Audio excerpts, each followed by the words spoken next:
One Piece chapter 1059. Now the hype is real, guys. The hype is real. This chapter is massive in terms of revelations. I would say this is easily the best chapter out of the transition chapters we've had, even though everything before this has been pretty hype as well. But this is just on another level because of a reveal in this chapter that is almost game breaking for the story. And it definitely sets a precedence as to how the Marines are going to be moving forward and handling things from here on out, because now they do have actual power that they can depend on rather than splitting their forces into little groups here and there. Akainu wasn't joking when he said that they were going to strike back on all fronts. This chapter gives more reassurance to Akainu's statement, right? Because now it is game changing for the Marines. Now, of course, there were other parts in this chapter that was really interesting as well. Blackbeard, Kobe, Boa Hancock, you know, Rayleigh coming in. But I think the main focus of this chapter is the SSG, right? And again, we'll talk more about this as we move forward in the video. But as usual, guys, I'd appreciate it if you dropped a like on this video, comment down below what you guys think, hit the bell to get notified for future content, and subscribe if you're new here. But let's get into this banger of a chapter. And guys, I'm not even going to hold you. We're diving right into the SSG. Now, the SSG was revealed in this chapter, at least a portion of what I think the SSG is, because I think what happened in this chapter is only a glimpse as to what we're going to see moving forward with the SSG. And it shows us a little bit of what they're capable of.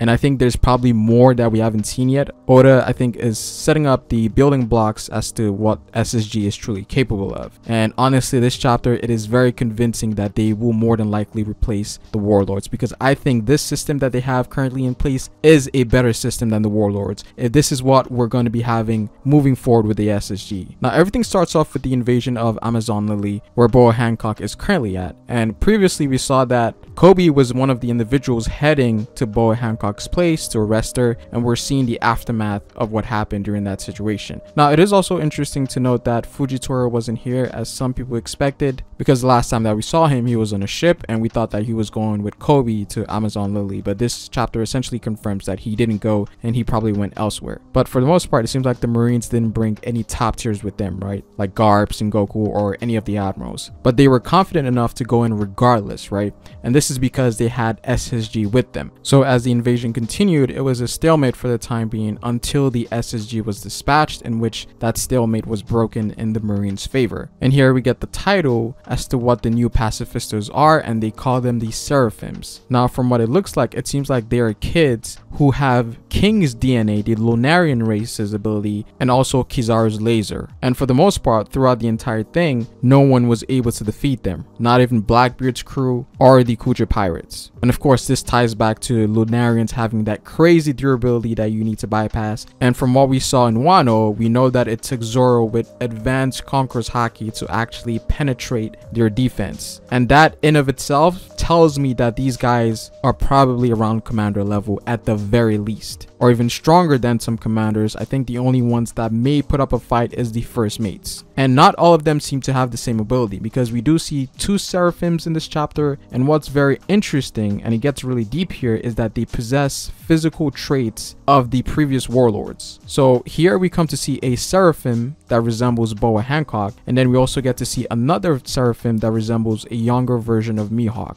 And this version in particular is very adept in swordsmanship, to the point that he was able to attack Blackbeard and cut half of the mountain on Amazon Lily. So this Mihawk clone Seraphim has a lot of power, because that's not something you would see from a lot of characters, right? And again, literally the only person that we saw in this chapter that was capable of stopping them was Blackbeard. And even then, Blackbeard wasn't even able to defeat them, or at least we didn't see that, right? It seems like most of the Seraphim were untouched because, again, of that Lunarian DNA. Granted, I do think that Blackbeard can more than likely defeat them because he possesses the Guru Guru no Mi, so he can easily bypass that durability. But again, that wasn't his focus here. I'd also want to point out that Blackbeard seems to be aware of the Lunarian race, or knows about them, because he suspected based on their physical appearance that they were more than likely this godly race, right? So again, we know that Blackbeard is knowledgeable on a lot of things, so him knowing about the Lunarians here, it makes a lot of sense. And so as the invasion kept going, it came to the point where Boa Hancock had to show up herself, because things were getting really bad for her underlings, in which she comes out and essentially no-diffed a lot of Marines and pirates alike, including Vasco Shot and Katarina Devon. They were essentially useless against her. We'd also see Helmeppo getting turned into stone here. The only person of notable character that wasn't turned was Kobe. So again, it's showing that Kobe is sort of in a different class of his own and had found a way to bypass Boa Hancock's ability. Now, because Blackbeard's crew was getting hurt here, of course Blackbeard had to make his appearance to Boa Hancock, in which he catches up to her and grabs her by the neck. It happens really quickly in this panel, but I think some sort of little exchange happened right before that. And so it eventually leads off to a deadlock situation in which Boa had Blackbeard's crew as hostage while Blackbeard had Boa as a hostage. So at this point, no one could really make a rash decision because people would pretty much die here. Now, initially Blackbeard would be fine in killing Boa Hancock because he wanted her ability in the first place, and I'll talk more about that later on. But here he realizes something about the Meru Meru no Mi, in which it's an ability that if people are turned to stone with that ability, even if someone else gets that devil fruit, the stone has a perma effect. So the only person that can turn someone back into their normal state is the person that turned them in the first place into stone. And so if Boa was to die here, these people would be permanently in stone with no way out. So Blackbeard was sort of in a pinch here because if he kills Boa Hancock here, his crew would essentially die, and most of the Marines as well. Now, they did come to an agreement in which they were willing to have a trade-off, with Boa saying that if they leave the island, that she would turn everyone back into their normal state. But Blackbeard believes that this is a lie, and that if he were to take her hands off of her, she would just turn everyone into stone and Blackbeard would lose, right? So there wasn't any assurance as to who will do what at this point. And so the tiebreaker came down to Rayleigh showing out of nowhere. He essentially pulled a Shanks in this chapter, and I think this may be where Shanks gets that diplomatic, you know, coming into war or interjecting in people's businesses. I feel like this is where Shanks gets it from, right? Rayleigh was the OG Shanks. So here Rayleigh essentially pulled off what Shanks did at Marineford and stopped everything. And of course, Rayleigh being there, everyone had to uphold their part of the deal. And this eventually leads to Blackbeard retreating with his crew after they were turned back into their normal state. Now, one thing you can take from this is that old Rayleigh is still really powerful, right? To the point where people don't even play with him even though he's really old. And here we come to see verbatim that a Yonko would be willing to retreat. Granted, Rayleigh did state that current Blackbeard more than likely will defeat him. But I think with Blackbeard, him retreating was more so of him not getting into more trouble than he already needs to deal with, right? The Marines were there, doing any more wouldn't be worth it. And so I think Blackbeard made the right decision here, even though in a 1v1, he would more than likely win against Rayleigh. But regardless, that was a really good showing from Rayleigh, proving that he is still a powerful force in the story. Definitely still in the leagues of the Yonko and the Admirals, but I feel like he would more than likely lose to all of them due to, you know, stamina and old age. Now, we do also get to see Shaki here, and a theory that has been roaming around in the community for quite some time now, a couple of years now, essentially was confirmed in this chapter, and it essentially confirmed Shaki as being the former Empress of Amazon Lily from 2 generations ago, and she was the former captain of the Kuja pirates back then. And I think this is the person that Gloriosa was talking about, in which she was the person who got the love sickness and left Amazon Lily. I think it might be her that they were referring to in that story. And again, this was something that a lot of people were speculating on, and it's finally confirmed here. Now, at the end of the chapter, we get a reveal of Kobe being captured by the Blackbeard pirates. Now, I'm not sure how that happened. Maybe Blackbeard just grabbed him as they were heading away,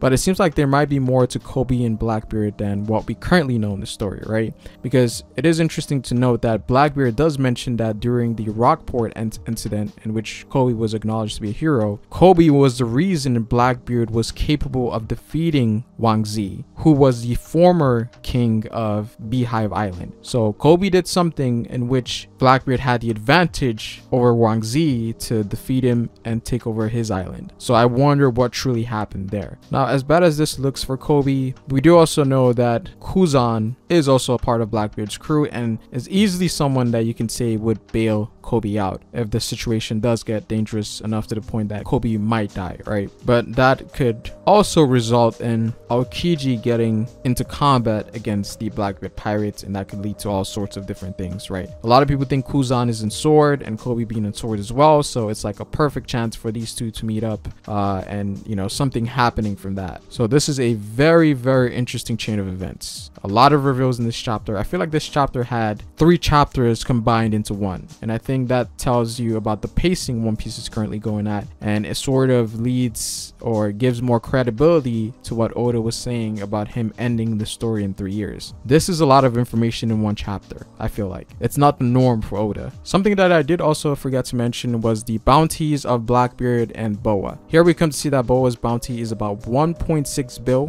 which I think is very reasonable, and it seems like the warlords are getting a lot of hype now and bounty increases, so definitely meshes well with the others. And Blackbeard has a 3.96 billion berry bounty, almost 4 bill, very close to Shanks, maybe an indication of Blackbeard growing stronger in strength and is getting close to that relative level as to where Shanks is. So the battle between Shanks and Blackbeard more than likely will happen very soon. But overall, this section of this chapter was really godlike in terms of reveal, fight scenes, character interactions, Kobe getting a little bit of glow up here, even though he got captured in the end. You know, Boa, Rayleigh, it was all smoke in this section of this chapter, and definitely hype. Can't wait to see what comes out of this, right? Now, moving on to the more tame things that happened in the beginning of this chapter, we can sort of go through all of them. It's not exactly a lot of information you guys need to hear about because there's nothing really substantial, but there are some few key moments that I do want to talk about. Now, first things first, Yamato and Luffy. Now, we get a brief flashback here, and it seems like Luffy already acknowledged Yamato as part of the crew, but again, just like we got in the previous chapters in which Yamato wanted to stay in Wano,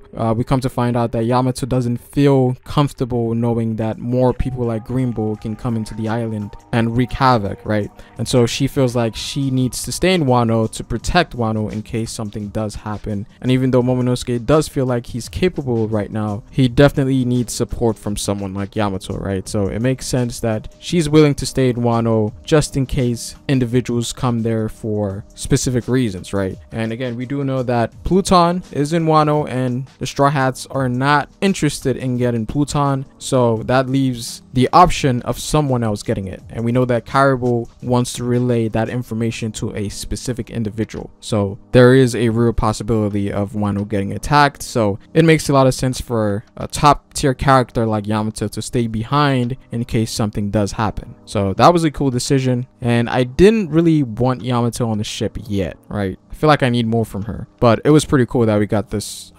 discussion with Luffy and Yamato here as well. Now, we do also get to see Marco as well, and guys, if you remember, Marco has never seen Luffy throughout the entire course of the raid, and he had no idea Luffy had no idea Marco was here. So again, it was cool seeing them have a little conversation after everything was over. Luffy thanking Marco for what he did, and Marco essentially telling Luffy that this is his era now and that he should be determined in what he wants to do. So I feel like that was a really cool send-off for Marco. We'd also see him take a ride with the red hair pirates, you know, him having a conversation with Shanks. Shanks going for the typical, "Are you not going to join my crew?" Of course, Marco says no, and it's pretty much them just having, you know, banter with each other. So again, I feel like this was a really cool send-off for Marco, and he seems to be heading back to Sphinx Island where Whitebeard's hometown is, right? However, I do see something happening in which Weevil might be there already, right? Because Weevil is the last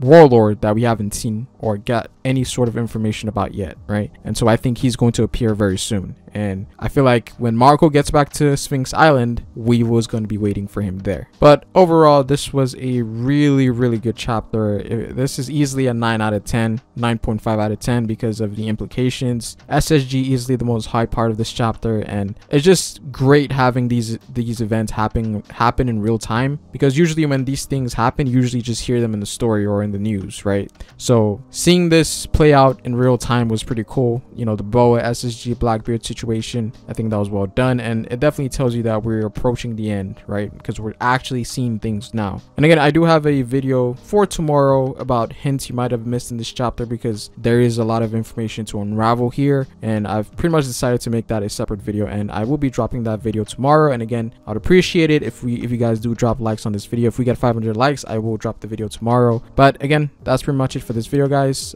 Subscribe if you're new here. Comment down below what you guys think about One Piece chapter 1059. Hit the bell if you want to get notified for future content on this channel. You can follow me at Space on Twitter, and it is Pharaoh, guys, and I will see you folks later. Peace.